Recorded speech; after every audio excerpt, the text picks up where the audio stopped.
Tifosi dell'Udinese, questa è una settimana particolare, un weekend che sarà dedicato alla nazionale e Udine si sta preparando ad accogliere la nazionale. Con l'assessore allo sport, spieghiamo un po' quali saranno le cose principali che potremo vedere in questi prossimi giorni. Diciamo che sicuramente questo è un evento particolare, infatti la vendita dei biglietti è andata oltre ogni previsione, ci sono ancora disponibilità da parte di alcuni settori, diciamo così, un po' più costosi, per cui la gran parte, diciamo, dei tifosi che seguiranno e che hanno la passione per lo sport occuperanno chiaramente le zone che sono già state praticamente esaurite.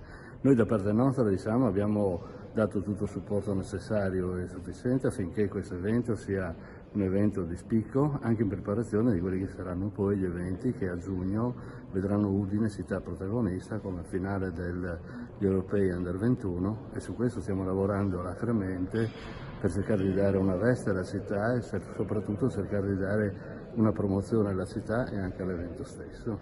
Ecco, è una città sempre più dedicata al calcio, no? Udine, gli Europei Under 21, la nazionale sabato, ma anche l'Udinese che riprenderà il cammino la domenica prossima proprio dallo Stadio Friuli. Contro il Genoa è una partita importante, come la carichiamo, Assessore?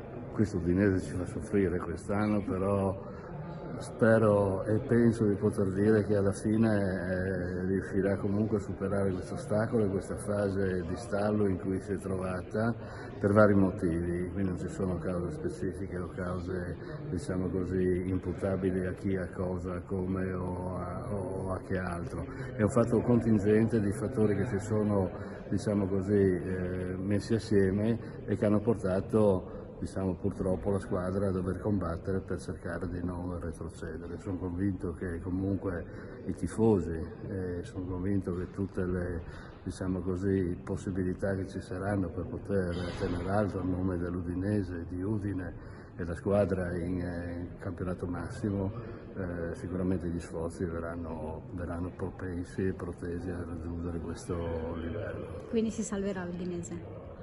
Io penso di sì, anzi dobbiamo pensare positivo e dobbiamo dire sì, sicuramente si deve salvare. Insomma. Allora diamo un doppio appuntamento, allo Stadio Friuli sabato per l'Italia e poi domenica per la partita, sabato prossimo per la partita contro il Genoa. Sicuro, una partita molto importante per cui soprattutto i tifosi e la popolazione tutta, diciamo, deve stare vicino a questa squadra perché in effetti se lo merita e quindi cerchiamo di stare vicino, di fare in modo che si possa raggiungere anticipatamente questo ambito, diciamo così, questo dovuto posto in campionato che ci spetta. Grazie Assessore.